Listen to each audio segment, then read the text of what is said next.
This is WWE superstar Drew McIntyre, and you're listening to the WWE Podcast. The champ is the one that everybody wants, me. It's going to WrestleMania. Claymore! Austin 316 says I just whipped your ass. This is my iron.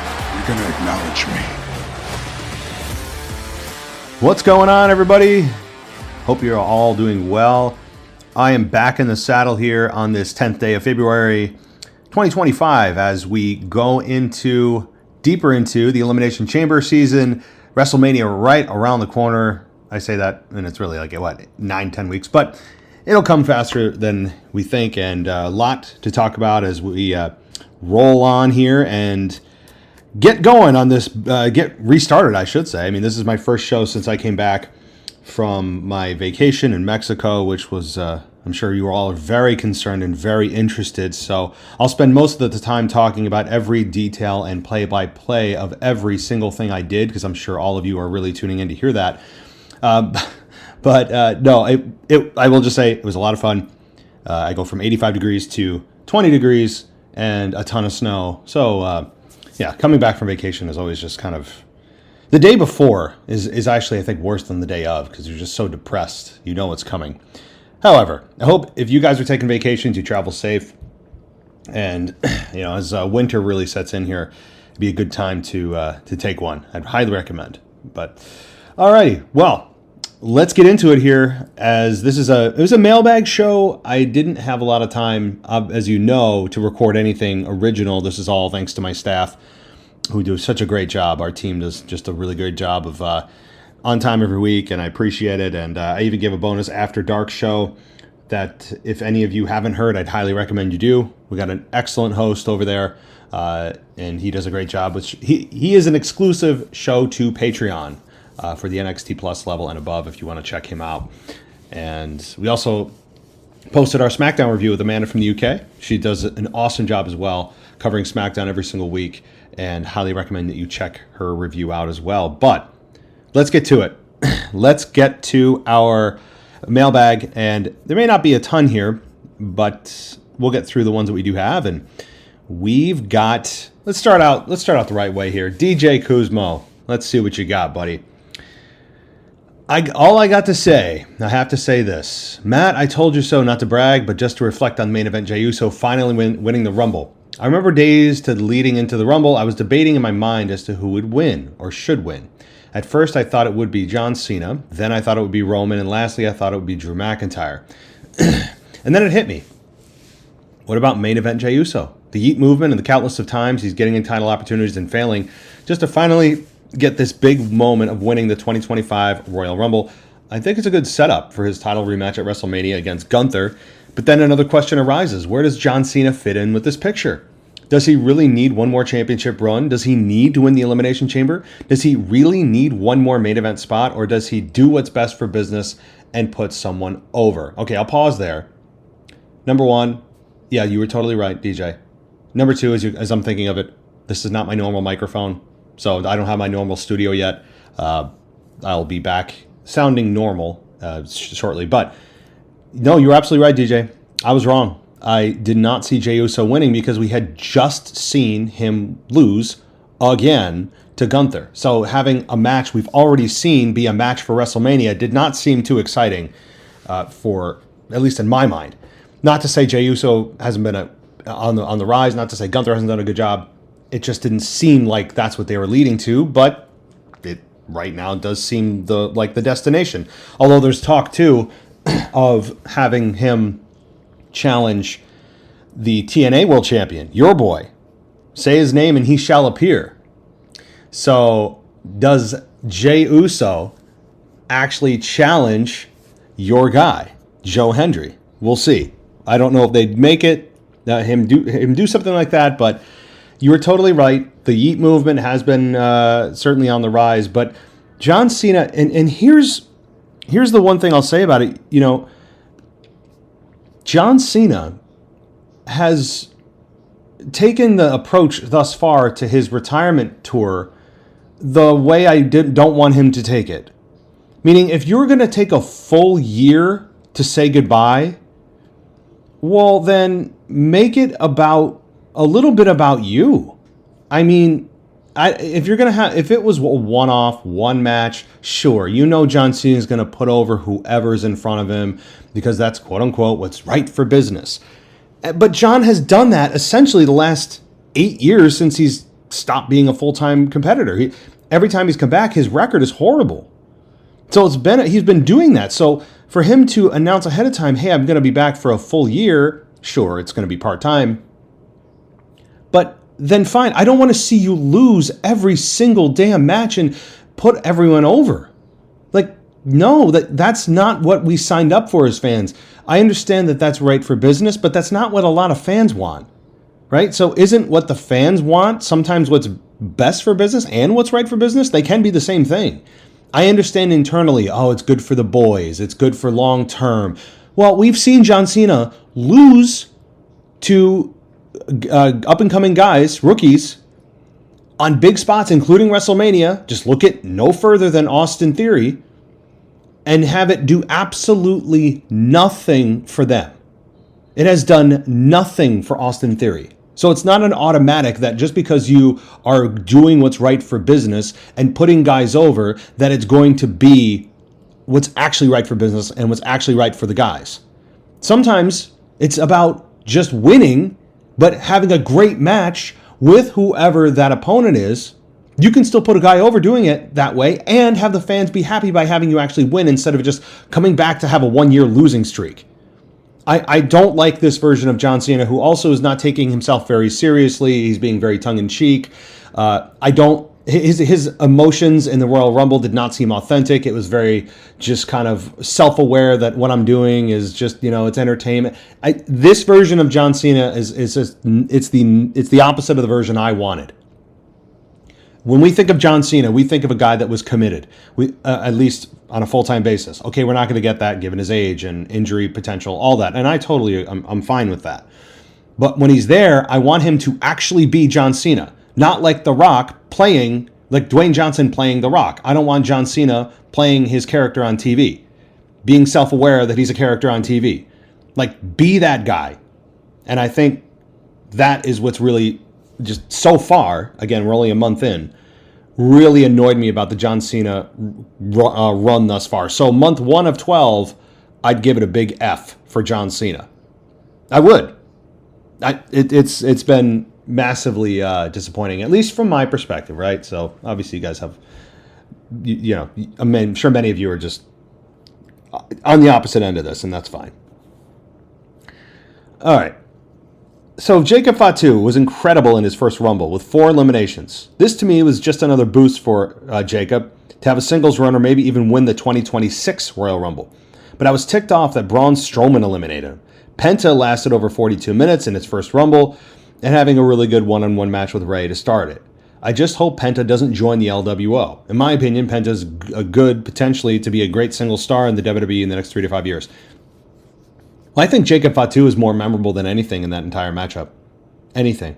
I understand we had that very produced moment of all the big guys having a standoff, which, I don't know. I understand that they tried to manufacture a moment there, but it felt too convenient that all of them drew numbers side by side, essentially side by side with each other. It was a moment, but it was a manufactured moment, which obviously doesn't have as much of an effect as ones that sometimes just happen on their own. But yeah, Penta had a moment, or did many moments, 42 minutes long of moments. But Jacob Fatu to me is the real MVP of that Royal Rumble. I had a feeling going in he would have a big Rumble, and he did, even though he wasn't going to win. He was incredible. I think he's surpassed Solo in a lot of ways. He's the guy that fans are going to get behind, and I think already have. He could win the 2026 Royal Rumble, yes. But I don't know if WWE has the patience to have him wait another year and 3 months to get a world title shot and win it, rather. I mean, they may do it beforehand. There's a lot of time between now and 2026. So if the time is right and the feeling is right and the storyline's right and the fan support's right, I mean, maybe they do it beforehand. But Fatu is just, right now, he couldn't be in a better position than what he is right now for the time he's been there. But no, I don't want Penta in the LWO either. Penta in the LWO would not do nothing other than water him down. We don't need anyone else in the LWO. Nobody.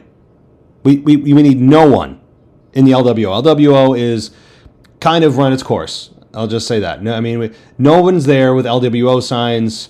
No one's there, dying to see this group.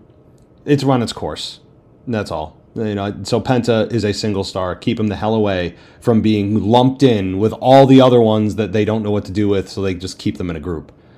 As far as Braun Strowman eliminating Fatu, no one's even talking about that. Although, you are, but it's not something that's memorable for Strowman. I agree, it could have been somebody else that they could have built towards a real matchup with, but we'll see. Roman getting speared by Braun Breaker was shocking. Even Paul Heyman couldn't believe it. Meanwhile, Breaker spearing I Show Speed was absolutely hilarious. I could go on about this men's Rumble, but I'm going to stop. One more thing. Could something be brewing again between Rollins and Reigns for WrestleMania 41? A matchup I never thought I needed, but now I want, and as that 11-year-old storyline arc going back to when Rollins hit Reigns in the back to officially end the Shield. All right.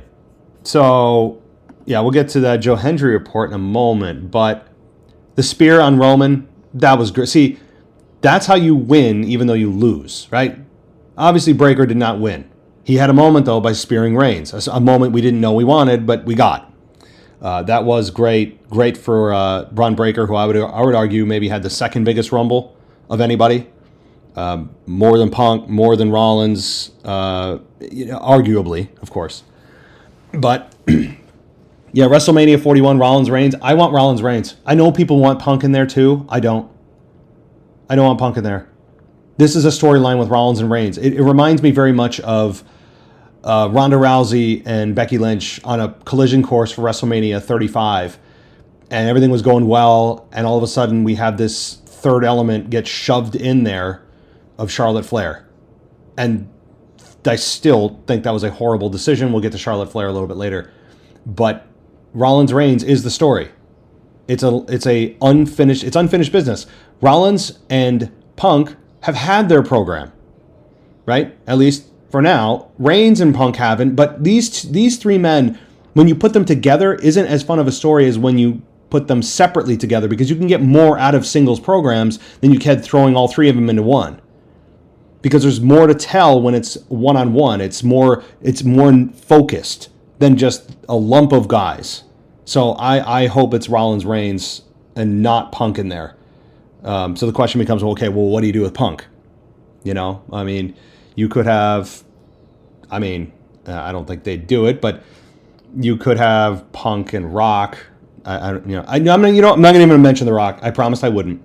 But I guess I'd have to think about Punk. With a talent like Punk, you could do so much with him. But the question is, what is the favor from Paul Heyman? I would not imagine.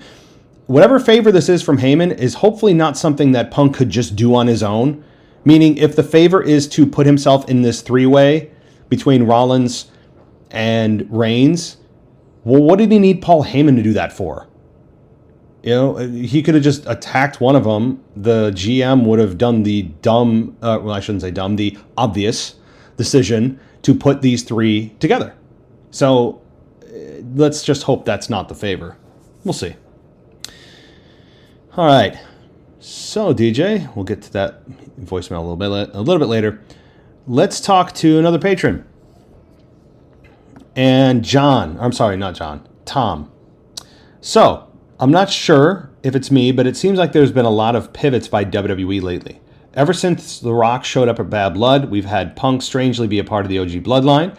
The Punk-Seth showdown got moved up from WrestleMania to the Netflix premiere. Jey Uso won the Rumble, and now Roman is mysteriously hurt because they don't have a storyline for him.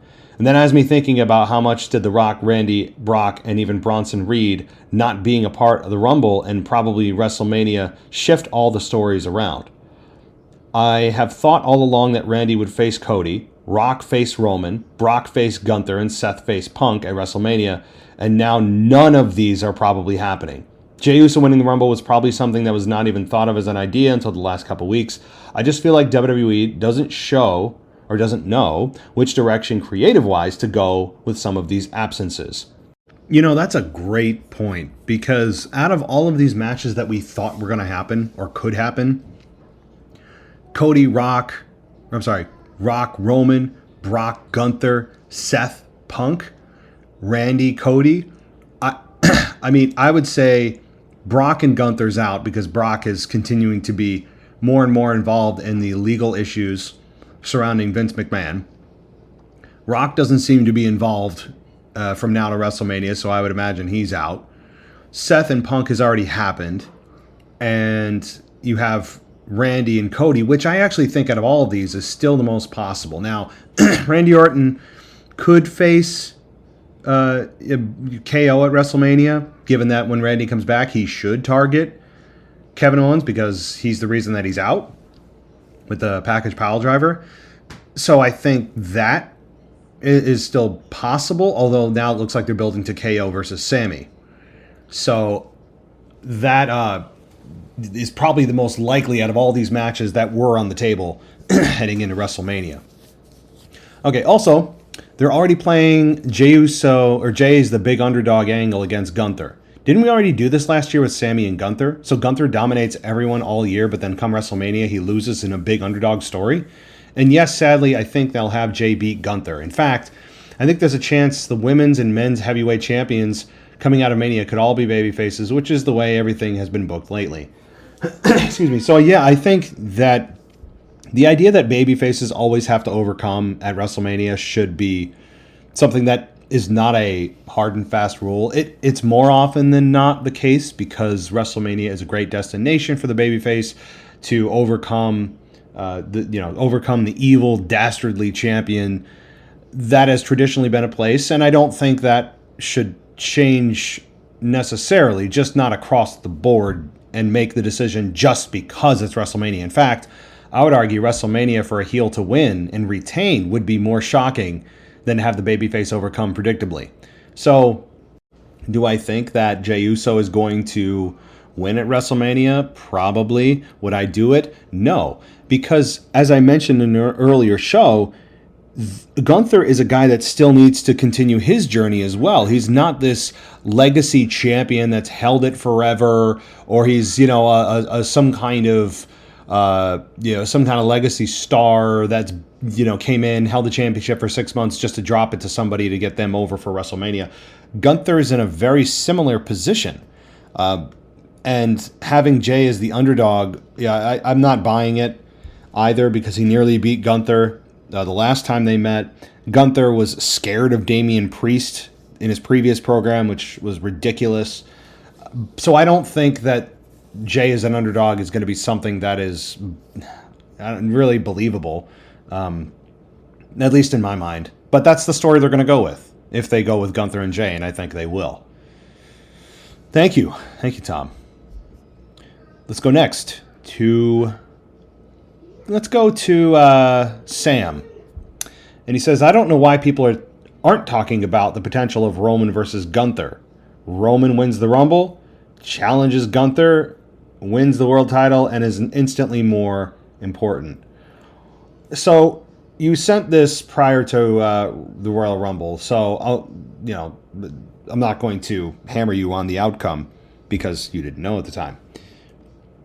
I don't dislike that at all. But there's a couple of, one big problem is, would the fans re-accept Roman as champion again, or would it be kind of like bringing back nightmares from less than a year ago? Gunther also is a guy that, as I said, continues to need to build his legacy as world champion. And having him drop it to Roman Reigns, I don't think would be a great decision because... then you're taking away the momentum of Gunther, who also needs to continue his journey. Again, I can't stress enough, Gunther is not this long-term champion that's at the end of his career where he's more about giving back to the business. No, Gunther should be taking right now. He should not be giving. And I'll continue to pound that home, because this is not a traditional legacy champion going into WrestleMania. It's not Roman Reigns the last 4 years. This is a guy that continues to need to build himself, and having Gunther lose at WrestleMania after feeling an incomplete run as world champion, and it would feel incomplete, I don't think would help Gunther. And I know that more than likely that's probably the case here. All right, Sam, thanks. Let's talk to another. I believe this is another patron. If it's not, then I apologize, but I thought you were a patron last time. But let's continue. This is Kay. Kay says, hope you're enjoying your holiday. So, Friday night. And by holiday, I'm guessing you mean what we say in the United States is vacation. So, when the UK is like, oh, I'm going on holiday. To us, it's like, what do you mean you're going on holiday? Like, a holiday is like one day. Like holiday to us is Thanksgiving, Christmas, New Year's, Columbus Day, which means nothing to people overseas. But to me, like in the United States, like holiday is a singular day. But we don't say going on holiday, it's have a nice holiday.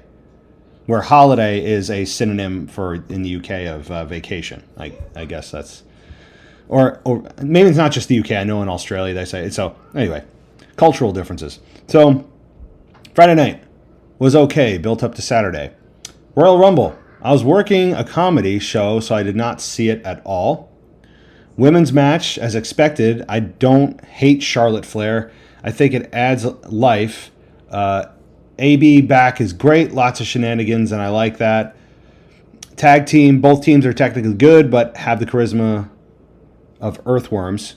Yeah, that's kind of been the tag team division in a nutshell for a long time. Cody versus Kevin. Superb, although like you, I'd have disdain for Cody Rhodes on this horrible character. KO, on the other hand, is so good. This match was incredible. I totally agree. Men's match, good. And JO winning shocked me. Yeah, yes. I'm thinking you meant Jey Uso, so JU. Anyway, Monday night, tedious at best. Jay was 27 minutes before Gunther came out. 2.5 hours and mostly no wrestling. This was on par with number one, a complete sell job. Getting extremely boring, same old. Hopefully Friday will be better as it's Tiffy time. Well, thank you, Kay. And I know you also had a Rumble fallout here with your thoughts on the Rumble.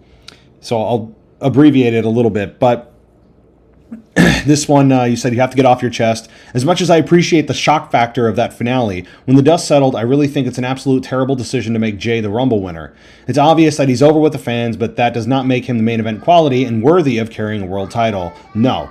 This guy is mid-card at best, and even then, he couldn't carry the IC title for more than 2 minutes. We've seen Gunther versus Jay already. I don't need to see it again, especially not in WrestleMania main event. It's poor booking from Triple H, and he's clearly been swayed by the younger fans. Yes, that's for people that are against the Jey Uso win. I think that's a great way to describe it. Jey Uso, while he calls himself main event Jey Uso, has been anything but the actual main event most of the time. You got to be careful with a name like that because it's easily mocked. Gives your opponents immediate material to work with, especially when you're, most of the time you're not a main event. Most of the time. Although Jey Uso, over the last several months has put himself in a good position, but all right. This brings me to my second grievance of the night, I Show Speed. What the fudge? Well, I Show Speed got destroyed with that spear. Demolished. There's no way to fake that. Imagine being a genuine superstar and being denied a place in the Rumble and being told that this clown is getting in. What a genuine waste. The same goes for Logan Paul being a part of the final three. I get that he's talented, but when you've got Punk, Reigns, Rollins, and Cena in the mix, Logan and Jay should not have been anywhere near that. I guess we're getting a triple threat or a fatal four-way at Mania, which is going to be steak sauce, but really don't agree that it should be at the expense of putting over the mid-card. Finally, The Rock. Man, I love the guy, but he sure is a liability. Why do they hype and tease him all over social media for him just to not show up? I was disappointed there was no Becky, Randy, or AJ Lee, but we never teased them showing, so I can accept it. The Rock, however, these guys have got some splaining to do. Well, yeah, but if you've been watching wrestling, especially WrestleMania season, the last several years, outside of last year, how many times was The Rock teased and, on WrestleMania, he comes back, then he's not there for WrestleMania, or, how many times have we heard The Rock versus Roman happening over the last 8 years and it doesn't happen? I mean, teasing happens all the time, especially off camera, and we don't get it. But when The Rock, I'm trying to refrain from talking about it because I promised that I wouldn't, given that there's not a lot of evidence right now to believe he's involved at WrestleMania, especially with the way things look like they're going. All right, you believe in Joe Hendry? Awesome. Yeah, I do too. So, very good. Let's continue. Thank you, Kareem. All right, it's voicemail time. Here we go. This is DJ Kuzmo back at it again on your Mailbag show. Record you live on a Wednesday morning, and you know what time it is. It's time to say his name and he appears. I believe in Joe Hendry. I believe in Joe Hendry. That's right, folks. Joe Hendry is his name. As I take it to my 30th episode of the Joe Hendry Report, and like always, coming to you live from an undisclosed location. I must mention, before we start this jam-packed episode of the Joe Hendry Report, Joe Hendry did mention on a video promo that he will be doing a concert on the next episode of TNA Pro Wrestling. Now we take it to this past Friday and Saturday as Joe Hendry was in Indianapolis, Indiana for WrestleCon, one of the biggest wrestling conventions, especially for the big PLEs in the WWE, as he was, interacting with the fans and all of that good stuff that happens at a wrestling convention. But now, like I mentioned last week, there was a 50-50 chance that Joe Hendry would be appearing at the Royal Rumble. And now we fast forward to Saturday night. I want to just give a quick shout out to all those that were in the Discord chat. We had a great time interacting. And for some reason, before Joe Hendry even made his appearance, my internet just got shut off at the time during the Men's 30 Rumble. And then everything started to come together. The internet came back on. And as soon as the internet came back on for me to continue watching, guess who appeared on my TV screen? None other than Joe Hendry coming in at number 15. And it sounded something like this.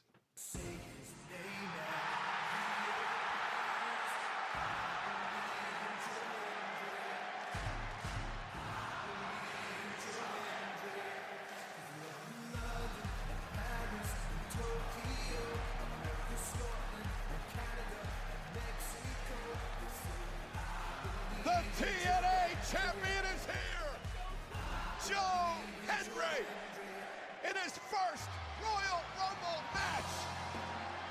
Somebody somewhere must have said his name, because he has appeared the most viral superstar of the past 12 months. And there you have it, folks. You heard the call. Joe Hendry appeared at number 15 in the 30-man Rumble as he came into a big applause, a big pop. Over 70,000 people, over 70,000 WWE fans were singing along to Joe Hendry's music. Probably the biggest crowd that Joe Hendry has ever experienced in his professional wrestling career. And I gotta say, having Joe Hendry walk in with the TNA World Championship was such a great look. As I mentioned a couple of weeks before, that he was going to come in the Rumble, that he was going to be coming in as a TNA World Champion. And man, oh man, this was a great moment for Joe Hendry. As I guess you could say he was now with the big boys as he was involved in this 30-man Rumble. He had some brief interactions with Penta. He had some brief interactions with The Miz. He had some brief interactions with Jimmy Uso. And of course, he did the standing ovation on The Miz as Sheamus. Does Sheamus believe in Joe Hendry? As Sheamus was just looking on from the right corner and saying, who is this fella? And why is everybody so excited about Joe Hendry? It seems like Sheamus needs to know a little bit more about the Joe Hendry experience. But anyway, here comes everything that came to an end for Joe Hendry, and that is the wrestler that came in at number 16. And everybody, put your ones up. The OTC, Roman Reigns, comes in, and then all of a sudden, Roman Reigns starts wrecking house. He spears The Miz, and then he goes after Joe Hendry. There was a brief moment as the fans were just standing and applauding as Joe Hendry and Roman Reigns were having a brief moment. Eye contact. Could this be a future matchup maybe 2 years from now, 3 years from now, 5 years from now? Joe Hendry and Roman Reigns as they had that face-off in the ring. And then, of course, Joe Hendry got the spear from Roman Reigns and Roman tossed him over the top rope and Joe Hendry was eliminated. But for that brief moment of 3 minutes and 35 seconds, it was a great showing to see Joe Hendry in the Royal Rumble, and I guess you could say his big debut in WWE, even though he did appear on NXT last year. This was the big moment, and 70,000 fans, over 70,000 fans sang along to his music. They know who he is, and they believe in Joe Hendry. Now let's fast forward to the exclusive backstage interview that none other than Kathy Kelly had with Joe Hendry, as Joe Hendry was sharing his insights as to, his experience in the Rumble, having interactions with Roman Reigns and what that could possibly lead to in the near future. And then he talks about John Cena again for, I guess you could say, the third or fourth time, as this could be a possible tease that John Cena and Joe Hendry might be having a match for the TNA Championship, maybe at WrestleMania, maybe at Slammiversary. Who knows? But anyway, Joe Hendry did mention a hint that this is not his last time appearing in a WWE ring, as Kathy Kelly was asking the question. And Joe Hendry said something like this, as he always says: anywhere, anytime, and any show, whether it's Raw, whether it's SmackDown, whether it's NXT, you better believe it, Joe Hendry will appear. If you keep saying his name, he will appear. It's just the easiest formula to say his name. As everybody was saying his name on Twitter, or aka X, he finally shows up at the Rumble. What are the odds of Joe Hendry showing up at another PLE, Elimination Chamber, or WrestleMania? Whatever the case may be, this was an exciting time to see Joe Hendry at the Royal Rumble. But now we also fast forward to an interview that he did with Ariel Haradi's podcast, and he talked about that brief moment that Joe Hendry shared with Triple H, as you could see the iconic picture of Joe Hendry and Triple H as they shared a brief moment before Joe Hendry was introduced into the Royal Rumble at number 15. This is exciting times for Joe Hendry as the TNA World Champion, of course collaborating with WWE, making appearances at the Rumble, and let's see what happens for Joe Hendry going forward. But always remember, as Joe Hendry would always continue to say, anywhere, anytime, and any show. And always remember to believe. Say his name, and he appears. And always remember to do this. Wave your hands from side to side and say, oh, I believe in Joe Hendry. Joe Hendry is so prestigious. Once again, this is your guy, DJ Kuzmo. Have a blessed week. Be kind to one another. Stay safe, my friends. Believe, and peace. All right, DJ. Well, hey, listen, we got our wish. Joe Hendry appeared at the Rumble, and it was exactly what it needed to be. What that means is, you knew he wasn't going to win. You wanted to test the waters and take the pulse of how the fans react to him in a WWE world, not just NXT, but the main roster. And it was a rousing success. I think. It wasn't about him winning. It was simply about giving him exposure to the base audience. And I think it was a success. Roman throwing him out doesn't hurt Roman, but he shared the ring with Roman, and that, I think, is a telltale sign of what they hope that Joe Hendry can be down the line. So thank you for that recap. I really appreciate it, and let's get to the next voicemail. Alex, the French guy here, your current European champion. Sorry about that. Last week, no, it was 2 weeks before, my audio quality was very bad and couldn't reach the message, and that's fine. What I wanted to talk about is Guys, I am done. I've said it before. If by the Royal Rumble I don't have any news from The Rock, actually I said it last year, and we did have some news after the Royal Rumble, but this time is an all other story. Now, I officially, and Matt, you should too, and all of you Rock and Roman fans, you should do as well. I am done. I am not expecting any Roman Reigns versus The Rock showdown, any Rock versus Roman match. That's it. You guys, Cody Crybabies, you took that away from us. I am telling you, Cody could have finished the story a long time ago or a long time after that. In fact, he could have finished the story this WrestleMania. Can you tell me a marquee matchup that we have right now? No, you don't. Of course. You had it. Rock Roman, now it's done. You cannot do it anymore because of Raw's schedule. But I'm not angry against the fan that well. I'm angry against The Rock. He's doing all of these movies, shareholder The Rock. He wants to be loved and everything. Bro, just make the match. That's the biggest match in the box office history. It's bigger than any crap movie you've been doing, right? Okay, The Rock now. You teasing us. You letting us. That's it. I'm not expecting this match at all. We didn't have it. WrestleMania 40 was good, but Rock Roman will never happen. I hope deep down that it will, but I'm expecting not. Bye, guys. I'm with you. I'm with you there, Alex. I'm in the same boat. I've sworn off talking about it as a serious possibility, which is, of course, when something will happen, but I don't think so. I don't think this is us, the WWE, trying to get us off the trail of, oh, I guess it's not going to happen, and then we'll show you we can surprise you. I still don't think that that's the case. If they do, great, but I really don't see any evidence of it. I'm tired of really thinking about it as well.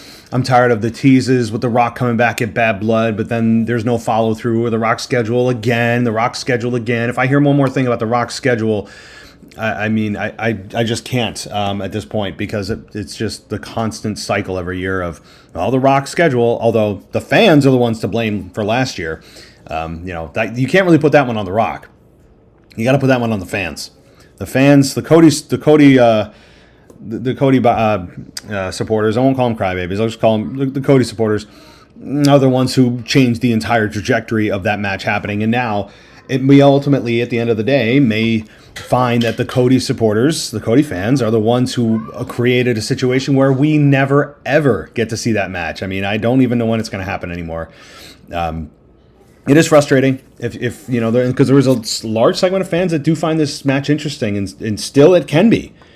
But with him coming back at the Raw premiere on Netflix and just playing Dwayne and playing nice with Cody as Mr. Sweater Vest sits in the crowd, and they're buddy and making jokes, and Cody does his little stupid smile and all that. I mean, you talk about tossing away a story that was doing very well.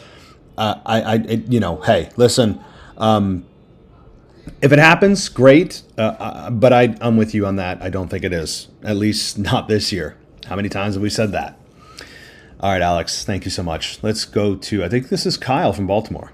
Hey, it's Kyle from Baltimore. So I wanted to talk about the Rumble match on Saturday, and I'm making this call before Raw tonight, so I know they're doing the Chamber qualifiers where Cena can just say he's in the Chamber, don't qualify, but whatever. But that's really good to see and what to get into. With the Rumble match, with the women's Rumble match with Charlotte winning, I was like, I thought that was stupid, because I thought that was stupid, and also now you're just eliminating top women in the Rumble match itself all at once like that. You kind of mentioned in your review, but it was like, I just didn't like that, because if it was Alexa Bliss that also came back and won the Royal Rumble match, will people feel all that like would be kind of very similar, right? Because even though Alexa hasn't even been around since 2023, kind of maybe the same time length as Charlotte, I believe, wasn't near the end of 2023 she got hurt. So, but still, same thing with Alexa. So it's like, but I would have liked it, because I am an Alexa fan. I can care less for Charlotte, and Alexa hasn't been in championship matches for that long, and she's never won the Rumble match, and Charlotte did already. And it's just, she could have just won the Chamber and I wish obviously they could have had Roxanne or even Liv or Io. Honestly, was I picked to win the Rumble match. I thought one of them three should have won the Rumble. I thought also too they could have had the final 3 or 4. Honestly, in my mind, it should have been Liv, Alexa, Charlotte. They have to have her in the final sign, and Liv, Alexa, Charlotte, and Roxanne would have been my final 4 with the women. But I mean, I guess he did the fan choice with the men. I don't know why he could have done both and had the fan favorites in both Rumble matches over the other. I don't know. It was just kind of unnecessary to have her win the Rumble match when she could have just won the Chamber. But it's like, it is what it is at this point. But I think that's my problem with the Rumble, and then seeing that he's announced for the Chamber, not qualifying. Everyone else is qualified tonight, and we don't know who's in the matches yet. So of the qualifiers, but it's just, I don't know why they like do special treatments, but maybe also too, I was based off just not my favorite person in Charlotte Flair. So, because if it was Becky, I would have been okay with it because I'm a big Becky fan. So I guess it comes down to, I won't say favoritism, but just, whoever you like in a wrestler or whatever. If you like them, then you don't care how they win. Okay, so let's talk Charlotte Flair. I've largely been off the topic for a little while. And I will say, Charlotte Flair, she can take as much time off as she wants. I stress this point, but it continues to need to be said, it doesn't matter how much time she takes off. Fans just don't want to see her as champion anymore. Now, I will credit, and I continue to, Stevie Richards. In free promo for his podcast, I really enjoy his insight on YouTube when it comes to current storylines, past storylines, his stories from the business.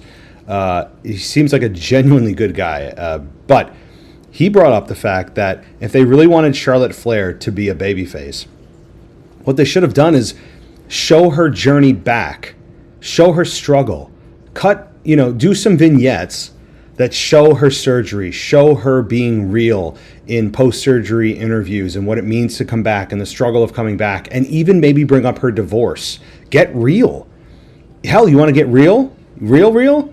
What about talking about her plastic surgery? I mean, and how she does this to make herself, she does this because it's her body, or I don't know. I mean, probably not the best way to phrase it. But you get what I'm saying. If she was to be raw and real with the fans in a vignette, and again, all the struggles and the post-surgeries and the physical therapy sessions, that is how you should have brought her back if the idea is to bring her back as a babyface. What they did was show her as essentially society's elite. They showed her getting on airplanes and driving Mercedes-Benzes or Rolls-Royces, whatever it was, and living the lavish lifestyle. That's, as Stevie Richards said, it's not relatable. And that's very true. So that's the mistake they made, thinking if the thought was to bring her back as a babyface, that's a failed idea. But what I would do at this point if I were WWE is just lean into it. And I think that's what they've done, because their initial test of putting Charlotte out there and maybe trying to be a babyface failed miserably. Tiffany Stratton, I think, is doing a nice job. Could she do better? Sure, but she's still young compared to Charlotte. And I think that right now you have Charlotte Flair in a good position, believe it or not. As much as nobody wants to see her champion, and I've been on that plane, or I don't know, road, probably a better analogy, I would absolutely be for Charlotte getting real with the fans. And she's done that to some extent, but I'm talking really lean into it. And I think that they could do that. Now, as far as her winning, yeah, there were a lot of other options. Instead of Charlotte being gone for 18 months, coming back and immediately being slotted into the WrestleMania main event, like instantly, you don't think that that's going to create resentment among fans? Of course it is. Nobody's denying how great Charlotte has been. That doesn't mean you need to be forever in that spot, and that's how I think a lot of fans are feeling, given there's so much new talent that are coming up. I would even have Charlotte. You know what I would do? Since they've already gone down this road and they've seemingly committed. I would have them go scorched earth with Charlotte, leaning into this heel character, getting real with fans, but then have her beat Tiffany Stratton. That would send this world of wrestling fans into oblivion, because most people, like myself, have seemingly landed on Tiffany Stratton's going to retain against Charlotte. But what if Charlotte wins? That's a better story in my mind. Again, I don't want to see her as champion, but if the payoff is to see what the fans do for heel heat, I would actually sign off on that. All right, thanks, Kyle. One more. Let's see what Brad has got to say. Hey, Matt. Brad in Florida. 77 and sunny. I know you were concerned with the humidity, very low humidity today, so I just want to give you that update. But, during last night's Raw, or Monday's Raw, there was, they were promoting the Lyra Valkyria match against, I don't even know who she's facing, I don't even remember, to get into Elimination Chamber. And they said, if Lyra doesn't get into Elimination Chamber, her WrestleMania hopes and dreams are dashed or are gone or whatever. Like her WrestleMania dream is over. This woman is the Intercontinental Women's Champion. Like, why did they not make it like that title? Like there's a better title. Like it has to be something better than that for her to have any WrestleMania hopes and dreams. Like, I just don't understand. Like, wouldn't she be defending that title against a high caliber opponent in a big match at WrestleMania? Like, wouldn't that be a part of the 2-day event? So I don't understand why her hopes and dreams are dashed if she doesn't get into the Elimination Chamber and have a chance to win the actual women's title. It's just like a way of putting down that title, and I think it's so stupid and really dumb of them, to be honest with you. The other thing I just wanted to bring up is the New Day's new theme song. So they come out with this new theme song, but like, as stupid as you can be, it's not a theme song that you can chant along New Day Sucks with, like the old one. So that whole gimmick is over. I mean, the most over part of the whole gimmick was being able to have the crowd chant New Day Sucks. We see what crowd participation did for Jey Uso. I mean, why would you not get the crowd into that New Day Sucks? They kind of did the same thing with Chad Gable's new group. I mean, I guess you can kind of chant You Suck with it, but not as well as the original Alpha Academy theme song, which they were doing before Chad changed it to this American-made one. But that's all I got for you today, man. Thanks a lot, and have a good one. Hey, it's Brad again. One more thing that I really forgot to say that I hope you can get on for me. I am really pissed that 4 people really didn't make it into the Men's Royal Rumble.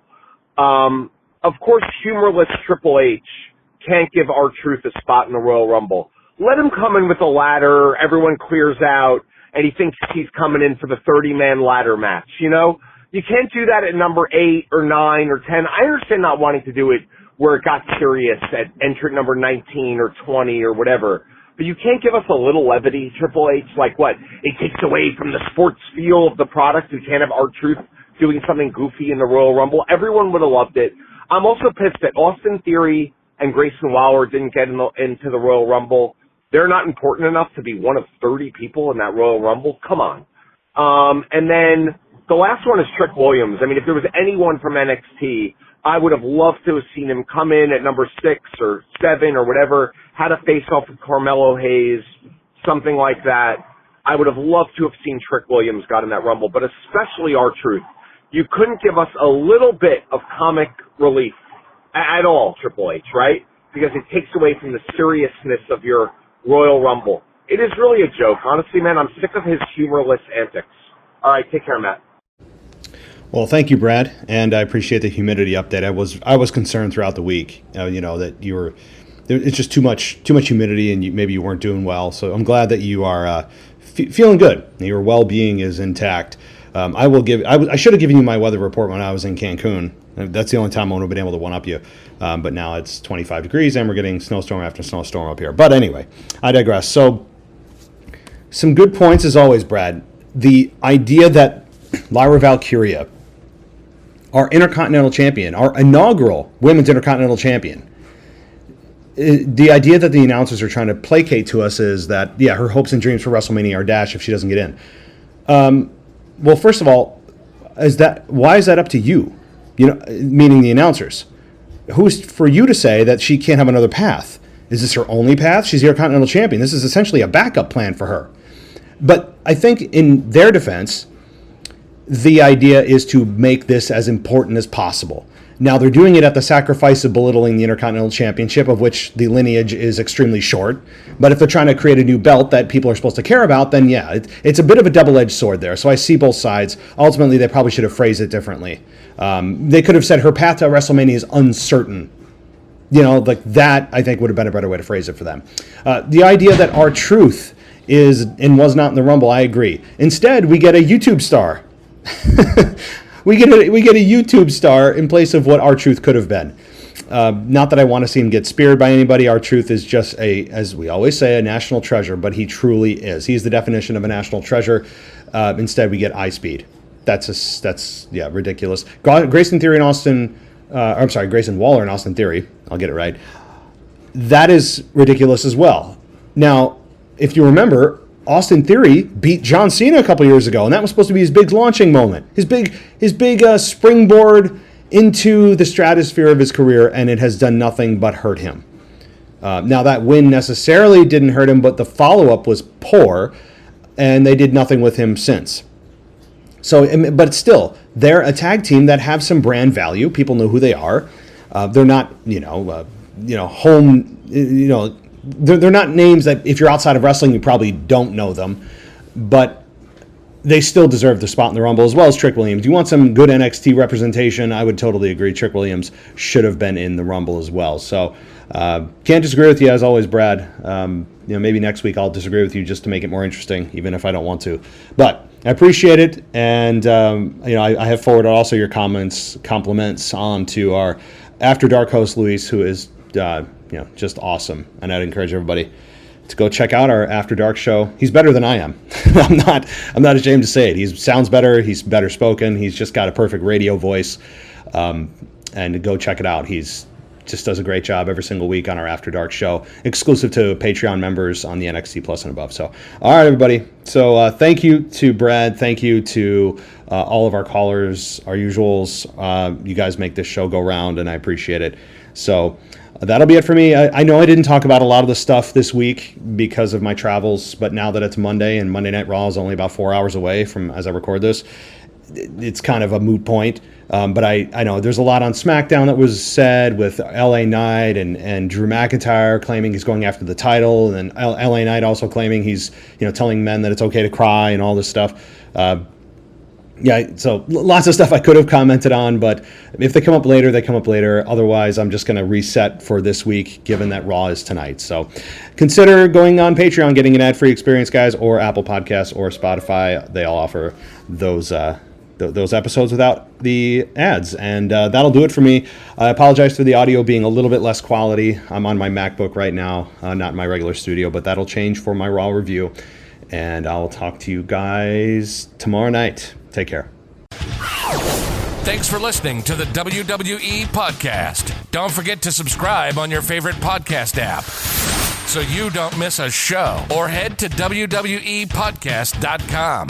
And for all of these shows ad-free, head over to patreon.com/WWE Podcast. Until then, we'll see you next time.